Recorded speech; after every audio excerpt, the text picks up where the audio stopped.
Podcasting from Northwest Pennsylvania.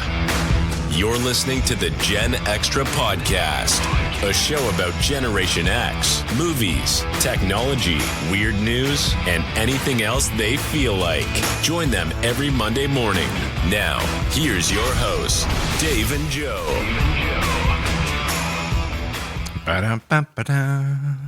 We're back. We are. Yeah. Every Monday morning, Breeze, except last Monday morning. What happened? What happened?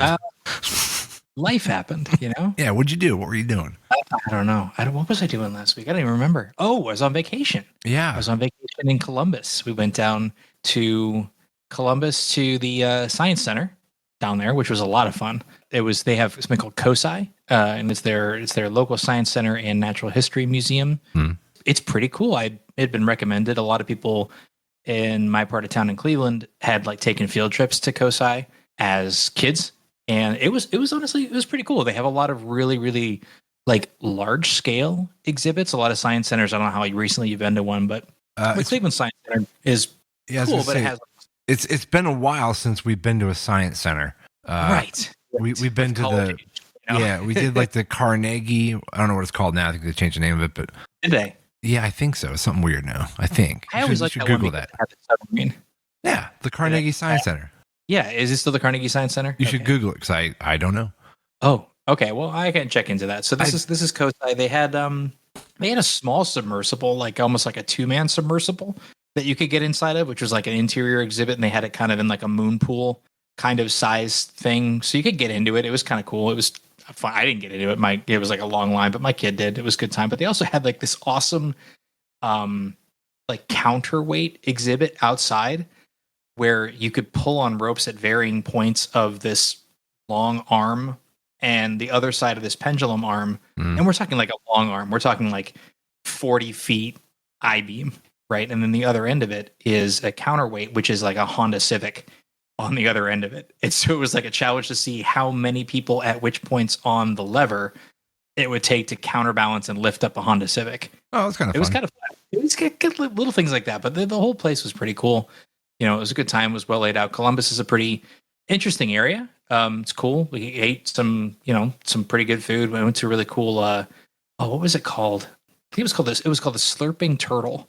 It was a Japanese restaurant, which they have a few of down there, and it was really good. It was really good. My one kid got sushi. We got ramen bowls. It was delicious. But dude, I want to try ramen bowls so bad. Oh, these ramen bowls were some of the best I've ever had. But the funniest part about it was the sign. It's all very laid back kind of place, right? But on the sign over the restroom, it was just 4 characters, 4 letters and numbers. It was the number 4, the letter U, the number 2, the letter P. 4 U 2 P. Oh, I get it. All right. And that was hanging over the restroom sign, and that was just those four characters. That's really funny. I don't know why, but I still laugh about it in my head. I'm like, y'all just embraced that, didn't you? But it was really good. It was. What if you have to not pee? Well, is there a different room for that? I guess the P could stand for something else if you really wanted it to, but we're not going to get into that right now. Oh, that's true. Yeah, that's true. Huh? Yeah. So that was the coolest exhibit that you saw, was the one with lifting the car? It was one of them. There was actually some pretty cool dinosaur exhibits on the natural history side as well. They had some pretty cool skeletons. They also had some ones that were made of, they were more synthetic, right? A lot of skeletons are, fake, right? They have a few real bones, and then they have a lot of plaster molds to fill in the rest. But they had a few of them where you could actually move them very slowly, so you could actually articulate them a bit, even at scale. You could pull a lever and it would be attached to a wire that would turn the head of the brontosaurus or something like that. It was that's kind of fun. Yeah, it was. I don't know. It was a fun enough trip. Anyway, it was good. We were gonna go do some outside stuff, but the weather was just so lousy. It was just really, really lousy. But the Science Center was good, and we also stopped at the Cleveland Art Museum and saw their Picasso exhibit, which was really, really interesting. I had no idea. First of all, I had no idea how long Picasso lived. He had a very, very long lifespan. How long was that? He lived until the. I think of him as being he was born in 1860, and he died in 1950. He died in his 90s. Yeah, when I think of Picasso, I think he lived until like the 1800s. Yeah, right, exactly. And it's like it shifts your whole paradigm. They have a video of him. So there was an early cinematographer, and they actually were showing the reel. So this, this cinematographer, this director, filmed Picasso doing art in real time. And so they set up this rig, and this is the coolest thing. And you can Google it if you want to see it, where felt tip markers had really just come into existence. Yeah, and they bleed through the paper. So what they did was they set up this large sheet of paper, like a canvas, but thin enough that it would bleed through. And they put the camera on the backside, and Picasso is drawing quickly on his side, and it's all bleeding through, but the camera's picking it up in real time. And so you get to watch this real time version of him basically like Bob Rossing it. Okay. And just going to town and doing this awesome piece of art. So you get to see his style, his method. It was fascinating. I had no idea. You think of him like centuries ago, and it's like, no, it was just he died in the 50s, and he was doing stuff in the 40s, and he was still doing art. And he really embraced, like, anytime a new medium came out, stamps, lithographs, like anytime a new artistic tool kind of came into the zeitgeist, he was all over it. He completely shifted his ways. He's like, okay, this is what I'm doing now. And I guess that makes sense if you I guess arguably, he was the master class, of a lot of genres of art, but when something new came out, it probably just got him really excited to just try something else, Yeah. Well, that's the thing. And it was really, really cool because, I just always, you think of Picasso, you think of the abstract period, right? Where he's just drawing like people's feet on their faces and everything is really messed up. But yeah, I just had no idea he did so much work. It was really cool. That was honestly it's a touring exhibit. It came through Cleveland. It's unfortunately gone now, but it was a lot of fun. I would definitely, I'm inclined to see more exhibits there because it was more interesting than a lot of things I've seen at the museum. Oh. Sometimes it's museum, right? You're like standing around going, okay, I'm going to look interested. I'm going to look like I know what the heck's going on here. But right. This is actually fascinating. Yeah, it's like arms crossed, kind of rubbing your chin. You're like, Yeah, it's like Athena Ferris Bueller, right? Where they're all just kind of standing around, dope faced around the museum. Yeah. That would be me. I'm like, what is this? Mm-hmm. Yeah. What is like a famous Picasso? Like I can't even think of like a couple. Did he do? I'm bad with the names. I could picture them. I can describe them, but I don't know famous Picasso paintings. Which ones did I see? There's the old guitarist. He loved guitars. He put guitars in a lot of his artwork. And sometimes like just a guitar, like a still life guitar, but abstracted, right? Yeah. I'm trying to find one of them that from his blue period that I was trying to remember, and it's not showing up. I'm gonna look up most expensive Picasso painting. Let's see. Oh yeah. His artwork was a little strange looking. See, some of it was, and then some of it was like amazing. Like it's really kind of funny because he kept everything. I guess like he literally just had just papers and papers and kept almost everything. So even his early sketches. That's the other thing too that I learned was you kind of think of these paintings. That was the painting, right? And it just sprung to life, fully formed, and you forget that there were like iterations. And they had on display his sketchbooks where pages and pages and pages of like drafts, and he changed it's like 3 women, and then it was like, no, there's a guy over here, and just completely changing it up before it ever hit the canvas. And so just to see the evolution of his ideas was really kind of cool. Yeah, some weird looking shit, I gotta say. Oh, absolutely. Yeah. Absolutely. His abstract stuff is bizarre. Yeah. Early stuff is, you can see the skill. Like, it's so lifelike. Before he goes all bananas abstract, yeah, he had a tremendous amount of skill before he started subverting the norms and going and drawing like faces the wrong way. Yeah, it's really, it's weird. This one with like this woman, I think it's a woman. She's got like a gray boob and like this weird arm, green shirt. It's an odd looking painting. That one sold for $179 million in 2015. That's crazy. Wow. That's crazy. That's a lot of money for a weird ass looking painting. Sorry, Picasso. Hey, he's dead. He won't take offense to it. That's true. All right. Well, glad you had a fun weekend. I don't even know what we did over the weekend, honestly. I can't remember. It's been blurring together. I think we're doing some house projects. Probably. You said you were doing some plumbing, weren't you? I had a small plumbing job. Yeah, nothing serious. Yeah, just finished. I said just a couple little projects, around the house that have been needing done. So I did nothing exciting. You did well. You did. There you go. House projects. I didn't go definitely not exciting. Gaze at dinosaur bones and Picassos. I sound so bougie, don't I? Yeah. Like, ooh. I'm like, I ran some pipe, did some drywall.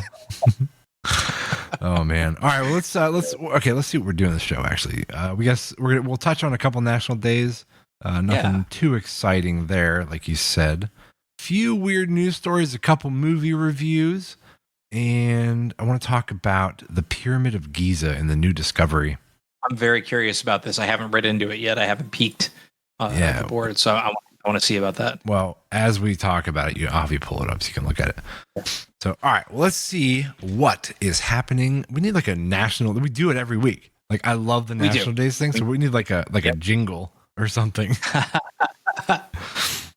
We should. National Day. Well, there's not many coming up this week. One of the more bizarre ones here is Saturday, March 29th, International Mermaid Day. Like, what? So some of these I just clicked through and I'm like, what?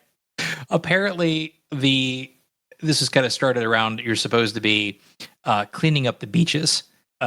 So I don't know how it evolved into that. But you know what? There's probably already a day for that. Maybe the beaches need to be cleaned twice. I don't know. Yes, spark your imagination with the idea of mermaids. Okay, so a day wrapped around. There's probably a National Bigfoot Day. I'll bet you then. Let's throw in other mythological creatures. Why not? Just add them. Just keep adding them in there. There's no reason not to. Yeah. We're back to Bigfoot. I feel like we get to Bigfoot almost all the time. At some point in the show, we get to Bigfoot. Pretty much every episode we'll find some reason to talk about him. But much more. Oh, go ahead. Did you have something to say about mermaids? Did you have an interesting note? I don't know. Like, do you often wonder like I get the Bigfoot. Like, where do you think the mermaid? Like, where do you think it came from? Like the whole, I don't know. I mean, if I had to pose an uneducated guess on it, my guess would be there was an era of storytelling and of even like visual storytelling, right? Where they're just, earlier drawings, earlier artwork, where everything was like anthropomorphized, right? You had like a half, like centaurs. You had half this, half person, half something else. Yeah. And so to me, this is just like the next evolution of it, right? Yeah, Minotaurs. Yeah, right. Yeah, right. Minotaur, bull on the head and Haman on the bottom. Medusa. Yeah. So to me, this is probably, half woman, half snake. I think this is just one of those, I think it's just, this makes for good myths. It makes for good storytellings. At some point, I heard it evolved from like larger sea mammals that were like out in the ocean that were like human sized, like basically sizable, but indistinguishable below the water. So, you get a bunch of Seattle drunken sailors. Maybe the stories come back when storytelling was basically the only entertainment there was. That's my guess. Yeah, that's true. Yeah, it's just crazy that it ran like that long from, like possibly drunken stories and, messed up retellings of people's encounters and whatnot, like the game of telephone. Well, yeah, I mean, I swear he said it was a woman. Like it was a woman, had red hair, a big fin. She was singing something about under the sea. I don't know. Probably the most famous one, I think, has got to be The Little Mermaid, right? I'm trying to think of any other film that really prominently features. A mermaid? Yeah, the Tom Hanks movie from like the 80s. I think it was called. Wasn't it called Mermaid? Was it called Mermaids? Yes, but I don't think that was. I don't know if it has been years since I've seen that one. She was a mermaid. Like it totally revolves around it because remember she has to if she gets wet, she turns back into the mermaid, and whoever the antagonist was in the movie. Different movies. We are thinking of different movies. I'm thinking of the movie with Cher in 1990 called Mermaids, but it's not about real mermaids. It's no, not that movie. Okay. What am I thinking of? What are you thinking of? Google Tom Hanks mermaid movie. I can't remember the name of it. Okay, but Splash. That's it. Yes. The yeah. at the end though, I can't remember who the antagonist was. I feel like it might have been like George Costanza. Like it was somebody I remember I recognized him. Eugene Levy. It was Eugene Levy. Yes. Yeah, he was convinced that whoever played the mermaid, which since you got to pull it up, who played the mermaid? Daryl Hannah? No. Yeah, Daryl Hannah. Yeah, she was in Kill Bill. Yeah, he eventually like convinced himself that she was in fact a mermaid, and like threw water on her at the end and turned her back into one, and she was like all embarrassed, and it was a weird movie, but it was done pretty well though. I've never seen this movie. I might have to watch this. Yeah, like she gets a bath and she's like her tail comes back and it's just like dry off real quick to make her legs reappear. I don't know, it was kind of weird, but anyway. Kind of reminds me of, did you ever see what was that Pixar movie? It took place in Italy. With like the fish, the sea creatures. Oh my gosh, why am I blanking on that? Italy. Wait, not Loch Ness. That's not in Italy. No. With the sea creatures in Italy. I'm drawing a blank. Luca. It was called Luca. Oh, the movie. Yeah. The movie. Yeah. That was I guess similar concept the way you're describing it, where like they're trying to walk on land, as long as they don't get wet, they're fine. They can be human. Oh, they swiped that right from Splash. Yeah. Okay. That's fine. Tom Hanks guessed that would have been funny. Yeah. All right. So National Mermaid Day. What else we got? Anything else in there? National Burrito Day. Okay. On Thursday. I'm on board with that. Yeah. Much more on board with that. I will totally be celebrating National Burrito Day. I'm gonna probably go to Chipotle, get myself sizable, unhealthy, calorie laden burrito. Yeah. What day is that again? Thursday the 3rd. Okay. All right. The burrito day. Take advantage of it. Yeah. I'm gonna get burritos. The problem with Chipotle for us is it's an hour away. Oh my gosh, that's the closest one? Yeah. Ooh. Yeah, so if you have Chipotle, you pretty much have to just decide you're going home immediately. Or just stay there and ride it out and find some place. That's true, yeah. I do not do Chipotle on road trips for obvious reasons. But yeah, you can't. No, that's really risky. No, yeah. Yeah, it is. That's a no. That's a hard no on that one. Whew. Yeah, cool. Man, all right. oh, man. All right, good for burritos. What else we got? That is, you know what? Of all the things, that is probably it. Really not. I'm serious. There's really not. Did we miss something last week that was good? You know what? I didn't go back last week. We do have April Fool's Day coming up, I suppose. Yeah, I forgot about that day. I'm just going to check in for last week and see if, I don't know, April Fool's Day, if there's anything. That's our cat's birthday. Is April Fool's Day? Yeah. Huh. Oh, yeah.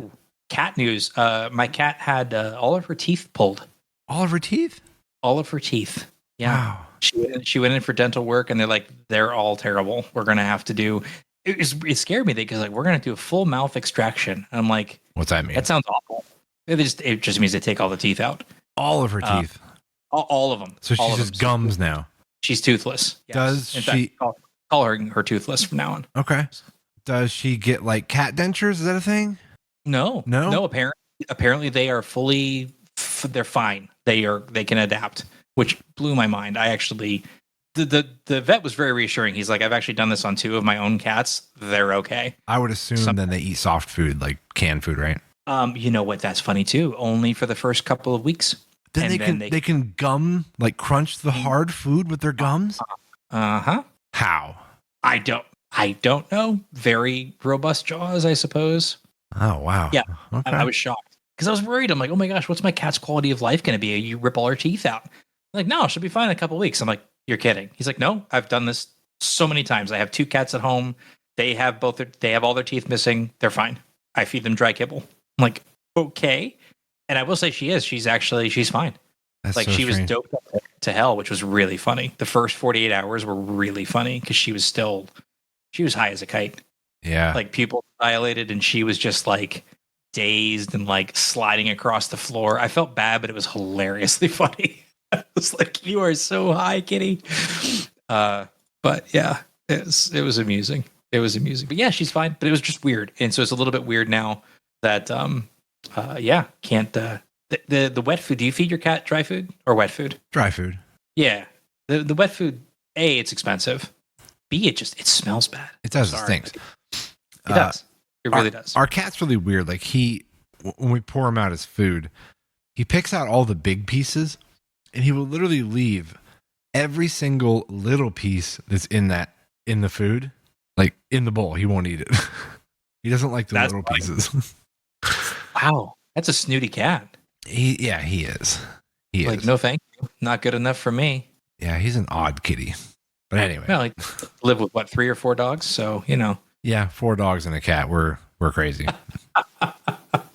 Yeah, 2 of our dogs are currently getting groomed because they have constantly growing hair. Oh yeah, it's one thing I do like about having the cat and not doing the dogs is because they self groom. Yeah. Although I did have to basically give like a mini bath to my cat because my youngest, my 7-year-old, dumped out the wet food, but she was so excited to get it, she stuck her head underneath it as he was dumping it into the bowl. So she basically got a bunch of like wet food on her hair, on her head. So she stunk. Which is a place she can't clean. Oh, it was so nasty. Like I reached in to pet her. I'm like, why is her fur like crunchy? And then my kid was like, "Oh, I poured food on her." I'm like, "Thanks for telling me." On purpose? No, she got underneath it when I was dumping the food. I'm like, "Okay, let me know sooner, so I don't have to give her a shower."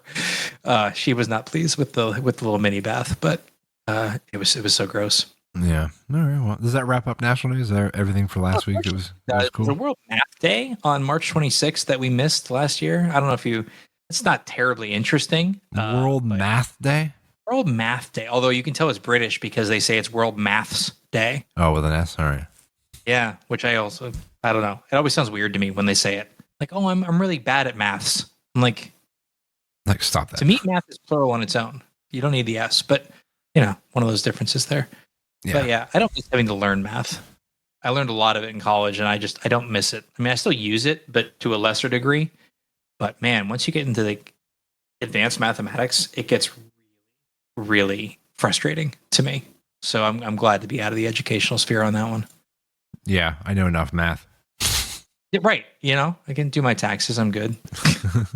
That's the extent of it. No, that's it for World Days. Hopefully we'll come up, or National Days. We'll get some better ones next week. Hopefully, I don't know. Yeah, we shall see. Don't blame me. Blame the days. All right. So before we jump into our weird news stories, I want to do a couple movie reviews. Okay, so let's talk movies. I've seen some movies and a show recently. But yeah, you kick it off. So I watched 2 things recently. The first one that I want to talk about briefly, no spoilers on any of these, is the new Netflix movie with Chris Pratt and Millie Bobby Brown. It's called Electric State. Mm-hmm. Did you see the trailer for this?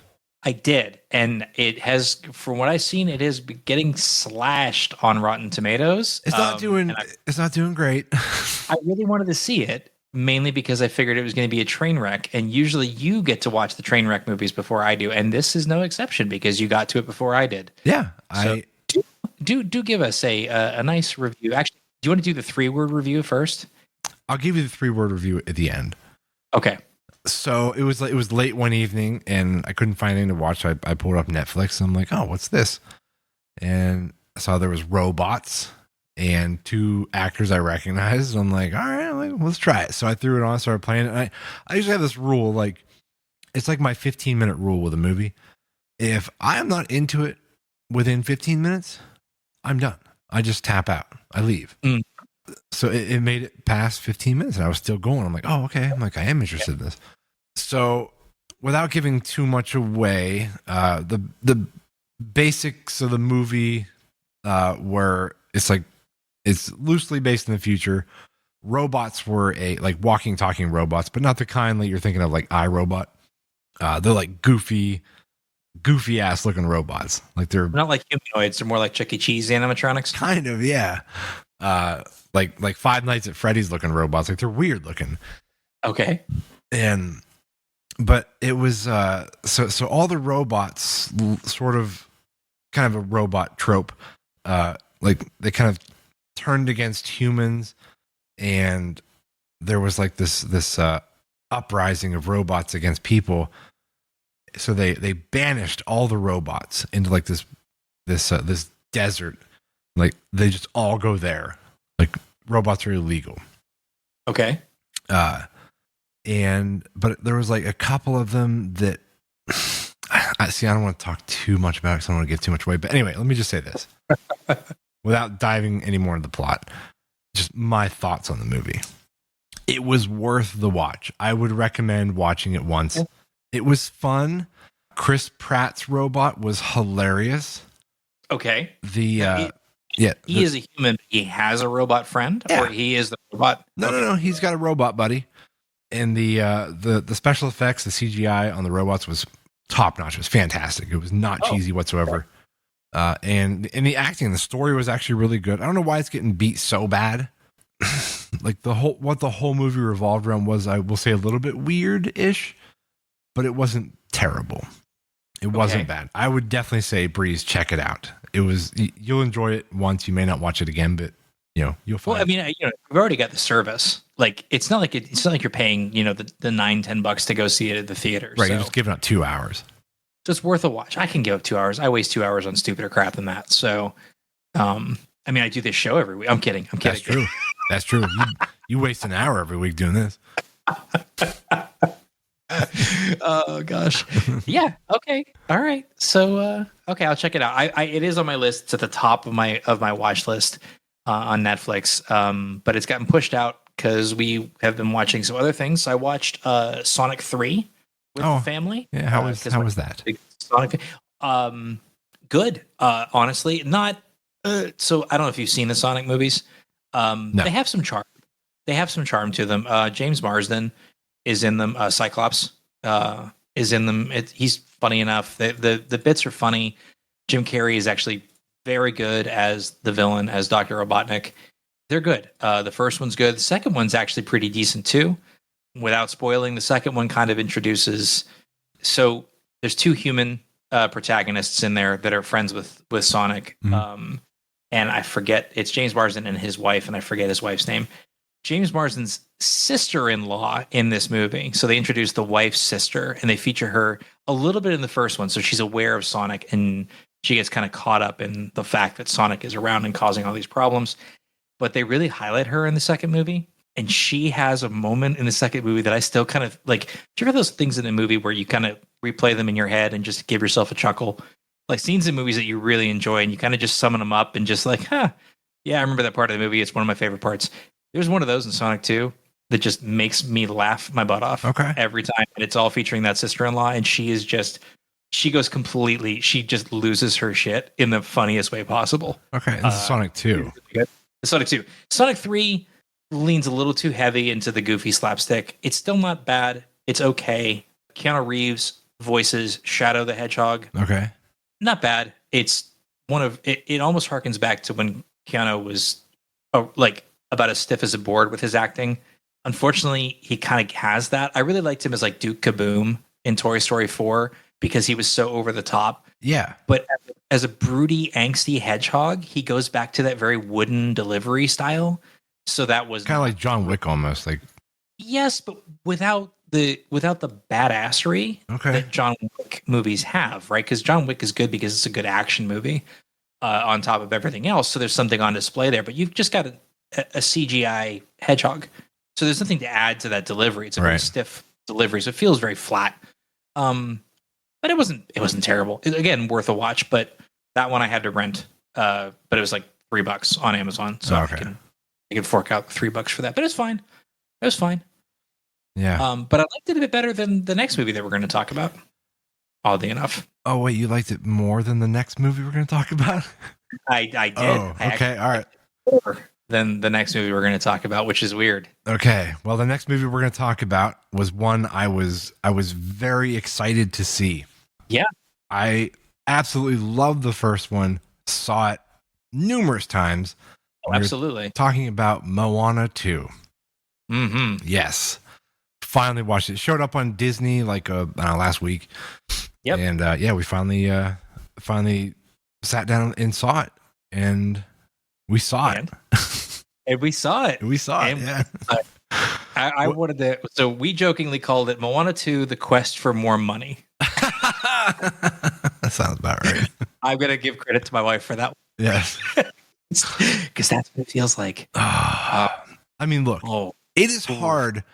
It is hard to top any first movie in a series or whatever.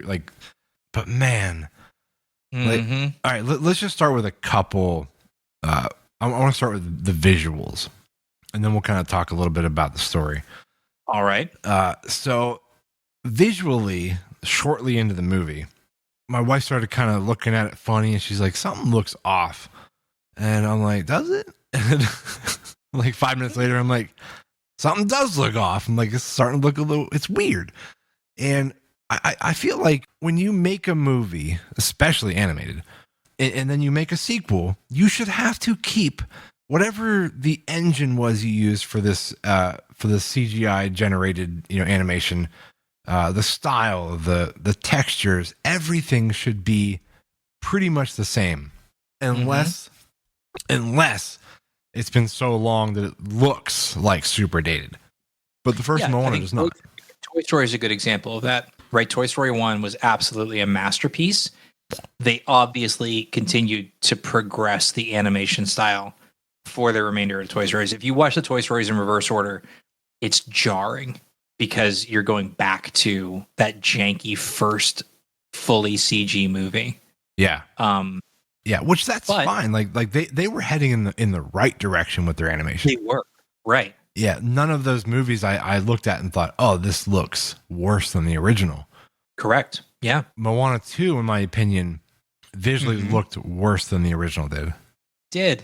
Like they even took liberties on the actual like faces. Like they didn't even look like the original character. I mean, they did, but there were subtle differences that I did. Like they made Maui. I think they made him fatter.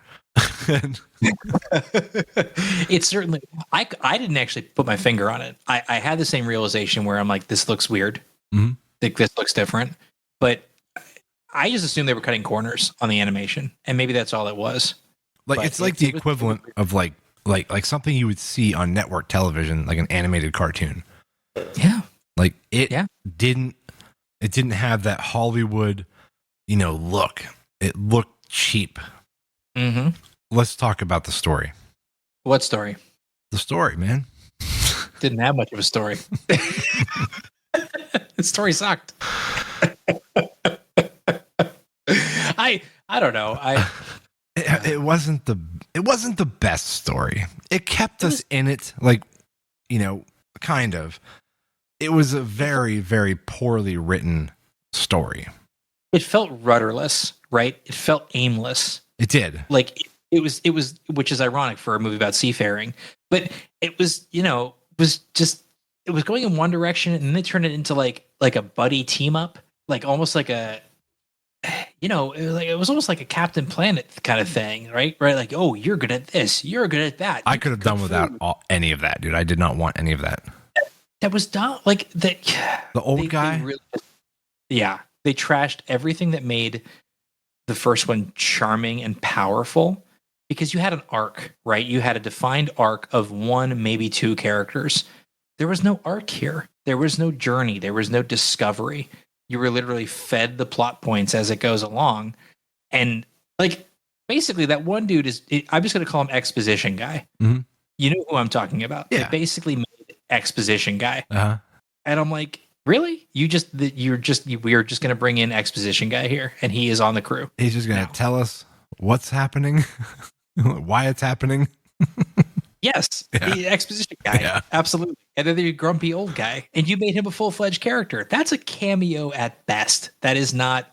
No, and you also can't crib from other movies that have done it better, like Lego Movie. If you want somebody like angsty, broody, and can't stand the fact that you're actually singing something, Lego Movie did that better. Like. And it contrasted, but this was he was just thrown in there like everything else. They were literally just, throw that on the pile. Oh, it was so. Sonic 3 was better than that. That's all I'm going to say. Right. I enjoyed Sonic 3 more. Now, last point we have to talk about with Moana 2, the music. There wasn't one song from Moana 2 that anybody's going to be singing later. I already forgot all of them. Me too. I actually don't remember if there were any songs in that movie. Oh, there was. I'm sure there were, but I just don't remember a single one. Whereas, I still randomly sing songs from Moana 1. Like, they're catchy, they're poignant, they're fun. They had fun with them. Yeah, remember in the first one? Like, I know they can't just redo the first one, But Well, they will when they do live action, because that's coming too. Don't forget. oh, that's right. I mean, I'll probably enjoy that as long as they're live action in the first probably one. Probably more so than the sequel. But yeah, Yeah, but no, I think that like I think what made it special was it was her journey. yeah. It was she was by herself with a chicken, Mm-hmm. and the ocean was like a a being in itself, and it was mystic. Yeah, it was cool. But I don't know, like all those other characters kind of did it for me. So I will say that overall, Moana 2, I give it how many stars we are up for grabs? 10? 5? What's normal? Well, usually it's stars. It's out of 5, but you could go rating out of 10. Okay, I give it a 3 out of 10. I would definitely put it there. Yeah, absolutely. I'd give it probably like 1 star, maybe 1.5. It was, it was major disappointment. I'm glad I didn't watch it in the movies. The search for more money. It was Moana 2, the quest for more money. Yeah, absolutely. The quest for revenue. Disappointment too. I mean, I will say this, and this isn't a spoiler by any stretch, but the fact that they set it up for a third one. Oh, dude, yeah. How disappointed were you at the end? I actually fell asleep towards the end of it because I was so bored with the plot. All right. And then I woke up and for post credits and I saw it and I'm like, oh my God, they're setting it up for a third. Yeah. Like ham-handedly. Like it wasn't even like subtle. It was just, nope, we are committed. And it's Disney, they can, they will. Oh, they will. It's not like a smaller studio where they're like, oh, they could tease a spoiler, like they did at the end of the old Super Mario Brothers movie with Bob Hoskins. They teased a spoiler there, but no one was going to be making that movie. No, God. No. You know damn well Disney's going to be making the Moana money for a long time. Mm-hmm. Oh, good Lord. All right. Well, enough about Moana. There's our movie reviews for the week. Enough about Moana. That's a 3-word review. Oh, there you go. Enough about Moana. Yeah, perfect. All right, let's jump into a few of our stories here before we. We got some stories in here. Yeah, we got like 20 minutes left. All right, so the first one I want to talk about is the Pyramids of Giza. So yeah, tell me about this. Yeah, we are all aware of what they are, but there's been so many theories and conspiracies around these pyramids for decades, like for centuries. Before you, I think we love conspiracies on the show. Before you go into this story, what's your favorite conspiracy theory on pyramids? Or I can lead with mine if you want time.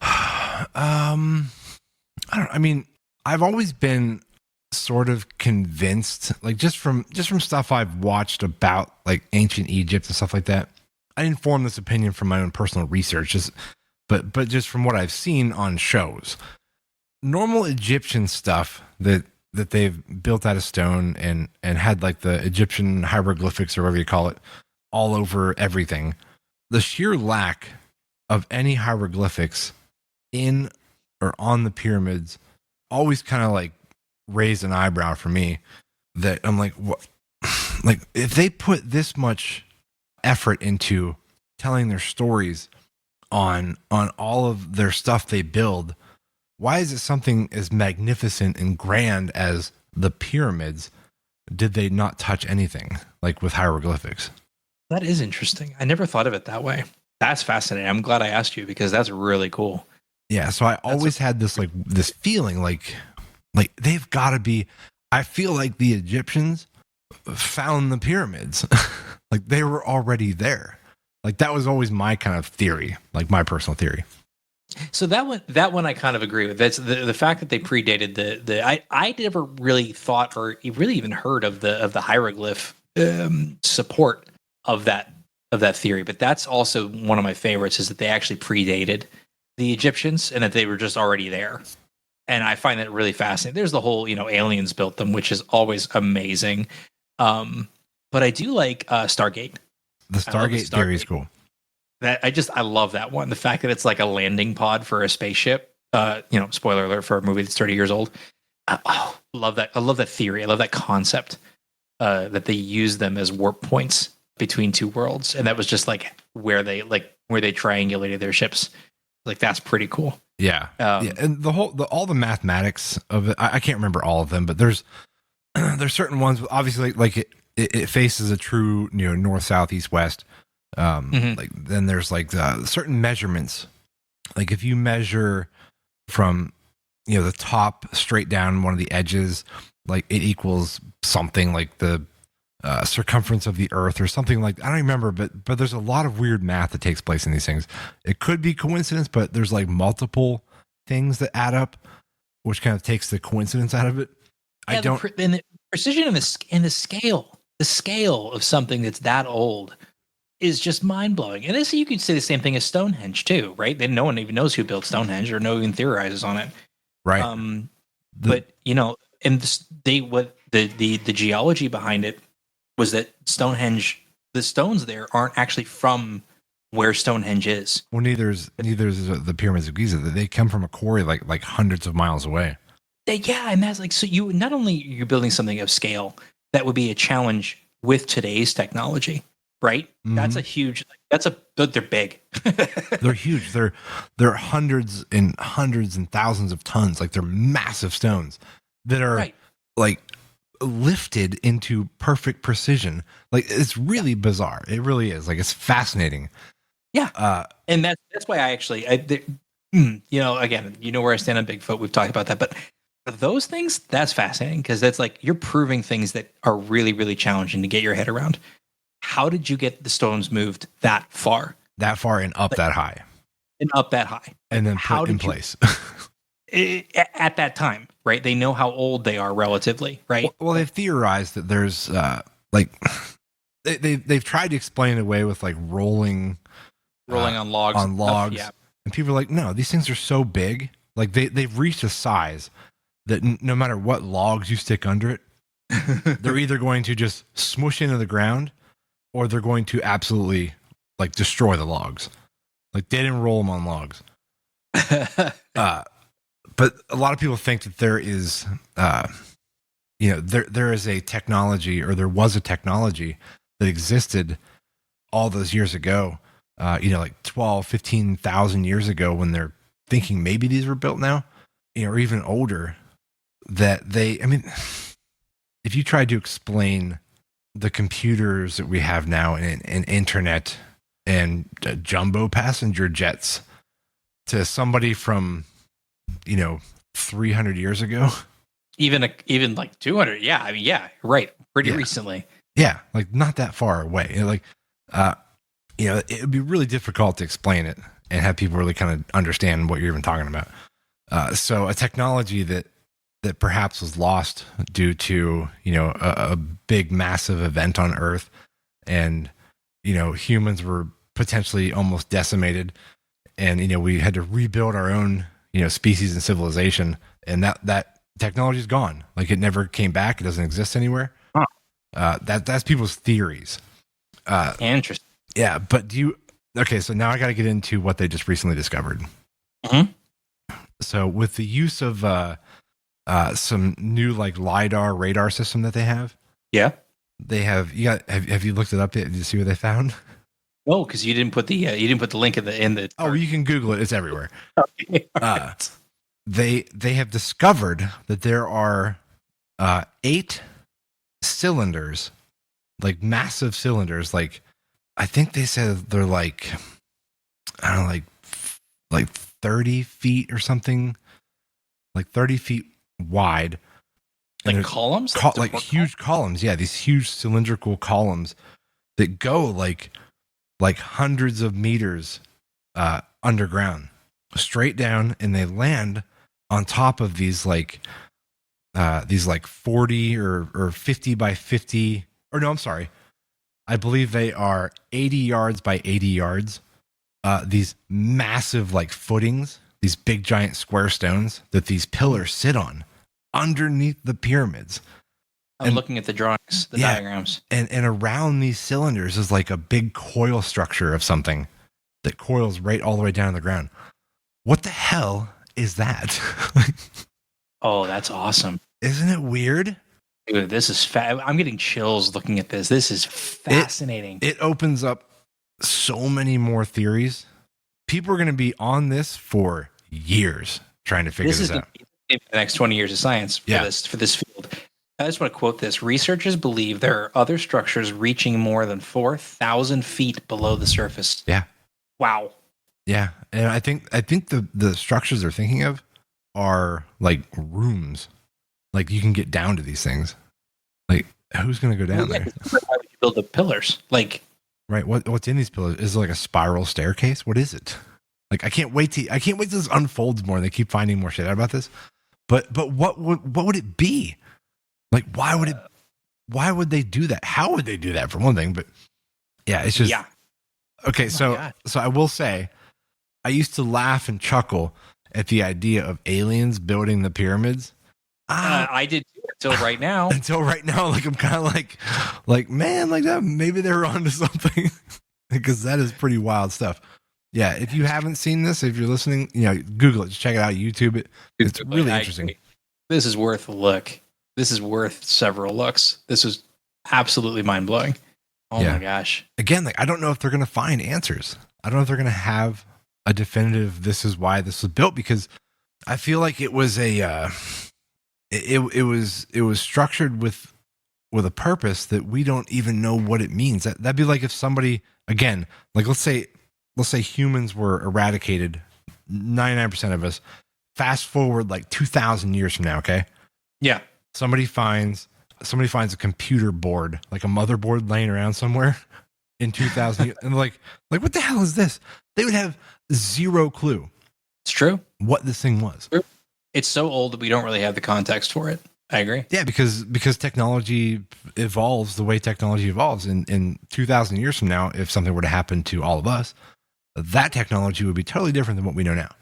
Well, right, and it's honestly, and this is even more than 2,000. I mean, this is ancient. Right? Yeah, tens of thousands. So, right. So yeah, just extrapolate that out. What you just said, it's fascinating. Wow. I'm staring at this art. This is insane, Dave. What a find. I missed it, and my newsfeed was obviously littered with the wonderful Signal national security debacle. So I did not see this, and I'm really sad that I did not see it. Yeah. What do you think? Like, do you have an idea just kind of floating around your head what this could have been for? Like an engineering standpoint? Not at all. Not at all. Nope. No, I can't even speculate. Could not even speculate why you would have column 4,000 feet. 4,000 feet? Unless they're naturally forming, but not the way that this lidar is lighting it up. Like they're too evenly spaced. Yeah, they're perfectly evenly spaced. There's 8 of them, and they sit on top of giant square stones. Right. I mean, I can't even imagine human beings doing this. Like it's just so bizarre. The only thought would be that like you started with something, like you started with a baseline, and then the desert slowly claims it, and then they just over years and decades and centuries just continued to build the columns up. Like, yeah, but that would take so much dedication over the course of how many generations of people. Yeah, I mean, the only thought would be is just out of necessity. You just keep erecting the structure higher because the ground is rising above it, and you just keep going up. Which, on that note, I have a question about that. You know how, like, if you know how when people they'll dig down, they'll be mining something, and they find dinosaur bones. Like people find dinosaur bones in veins of coal. Oh yeah. Coal is really deep. Okay, and if you look at where like the side of a mountain in what do you call it, like the Grand Canyon, and where water has eroded down, yeah, and you can see like there's a lot of places in deserts and stuff where you can see the different layers of earth. Like, oh, that was from like that far down was from like a million years ago or whatever. So over the course of time, there's all these like small increases of sediment and whatnot that just increase and stack on top of each other, correct? Yeah. So call it, like I think the Earth is supposed to be like what they say, like 4 million years old or something like that. Something like that. So when it was dinosaurs, what's that? Yeah. Did you say million or billion? A million or is it Ye- billion? You need to be in the billions because dinosaurs like 65 million years. Oh, that's right. Okay, yeah, billions. I'm sorry. So let's just say that, dinosaurs on a scale of like Earth's surface lived until, at this point they were, 65 million years ago. And then now there's like stacks and stacks and stacks of millions of years of sediment on top of that. So when they find dinosaur bones, they're relatively deep in the ground, right? Usually. So the whole entire Earth with sediment alone has gotten larger over the years, right? In theory, I guess maybe it's shifted. I mean, think I don't know. Matter is still there. That's a good question. I don't think it just layers on like that. I think it just moves around. But there's layers, man. There's layers. They find dinosaur bones. But you think it's just all from like continental shift, like stuff like that, things moving? Well, the theories that I've read is tectonic plates, or volcanic eruptions, because the volcanic nature of things, that's what covers it in layers usually. Right? That's what ends up burying things under layers and layers. Is either lateral movement or top down. But I'm not sure. I'm not a geologist. I don't know. I could be wrong. Yeah. Okay. What's the one? There's another like weird ancient, I can't remember what it's called, but it's like a bunch of these like weird heads that are sitting on the ground. You know what I'm talking about? Easter Island. Yeah, because they're buried. They were full bodies, but yeah, just the heads stick out. But they're really buried. Yeah. Oh yeah.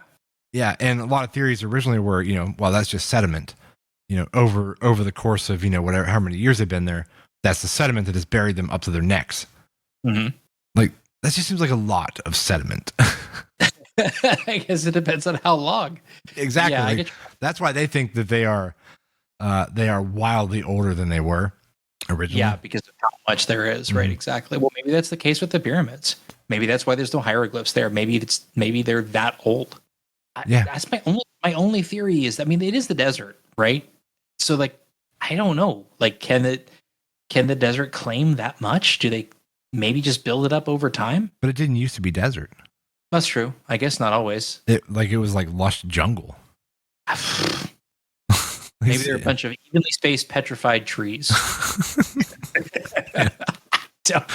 It's so strange. We've talked too much about the pyramids. We're gonna have to save our weird news for next week. That's okay. We could do that. We could absolutely do that because nothing's as good and as interesting as this. So we should go out on our pyramid conspiracy theories. Yeah. Oh, but no, like I said, I can't look wait. into that, folks. Into that, listeners. I can't wait for just the days and weeks and months to come where they keep leaking out information about what they're figuring out. So yeah, we'll keep you up to date. When we hear stuff too. But yeah, that's super fascinating. I can't wait to hear what they find. Yeah, it's gonna be great. It's gonna be awesome. So, all right, we gotta wrap this one up. Cool. Yeah, absolutely. All right, guys. Thank you for checking us out again, and we'll see you next Monday. Yeah.